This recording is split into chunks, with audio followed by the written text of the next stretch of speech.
Hou de goed.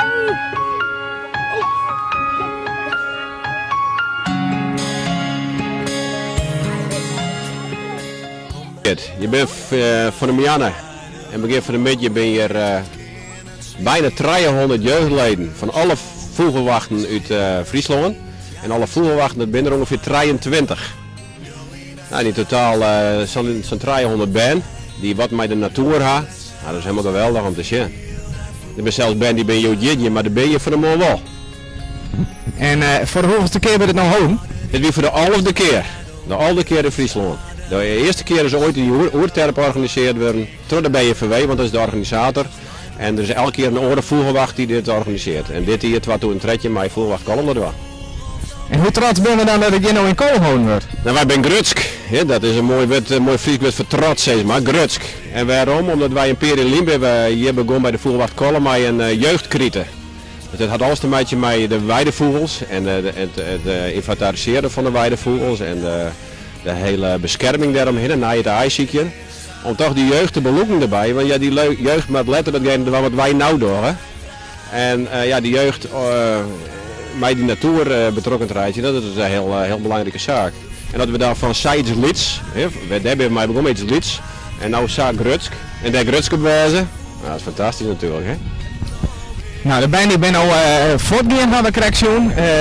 Wat voor activiteiten ben er nou hier al? Hè? Ja, we gaan het parcours uitzet, want we gaan natuurlijk ook met Wittenhoorn, van mijzelf, van een gedeputeerde Johannes Kramer, van de burgemeester van Kalmel, de heer Bernd Belker. En ja, nou moeten we de weien zeggen maar, hè, want het zijn jeugdleden en die hebben het met de natuur en die moest echt de natuur insturen. En we hebben in Kalmel een prachtig mooi stukje natuur. We zitten eigenlijk heel dicht op de bewerking van Kalmel. En ik ga eerst doen zelf weg de route nog een keer rond en het is gewoon fantastisch om te rennen. En daarnaast hebben we gewoon een aantal leuke activiteiten, echt voor Ben hebben we daar voortzet. En in geerwerking met de scouting. Dus daar gebeurt ook wat met een breg hoe de sleet heen en met touwen door het bos heen en iets met aaien rennen, dan moest de aai op de pet houden. En dus hele diverse activiteiten wat wij hopen en denken dat die Ben van groep 7 groep 8 die dat ontzettend leuk vinden. En er zit ook een stukje educatie in. Dat zei ze van nou, ze steken er ook wat van op. Ja, dat is uiteindelijk ook belangrijk dat ze wat van opsteken, dat ze zich bewust worden. Hier van de activiteiten had een meidje mee afval. Wat doe je met afval? Dat gooi je natuurlijk net in de natuur. En ik denk dat deze bij dat ik wel weten. Dat krijgen ze van huis uit mij, dat krijgen ze vanuit de wacht waar ze actief mee binnen en de activiteiten die ze daarmee doorgaan. Dus ik denk dat deze bij niks hoeven te vertellen, maar de bewustwording en het iets mee krijgen is natuurlijk heel wichtig. Nou, hartstikke bedankt voor dit interview en een hele succesvolle dag, maar. Ja, succesvol, maar met name een prachtig mooie dag. We hebben nog heel lang op Romsje kennen. En ja, in het waar werkt het tot op dit moment enorm mee. Dus een grote plus inside de natuur.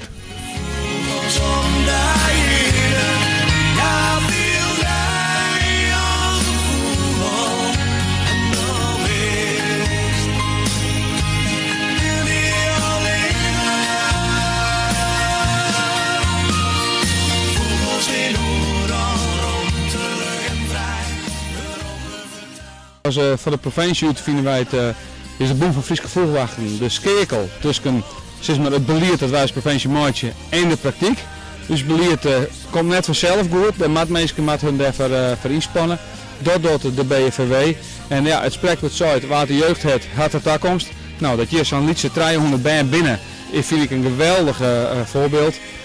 Sterker nog, als huid heb ik de oude 2 jaar. Ik wist bij de jeugdvoetbal, we zijn een band, ik mooi nog wat funtjes. En je merkt onder de band dat dat een geweldig effect is. Een ondervinding mogelijk in de natuur wezen.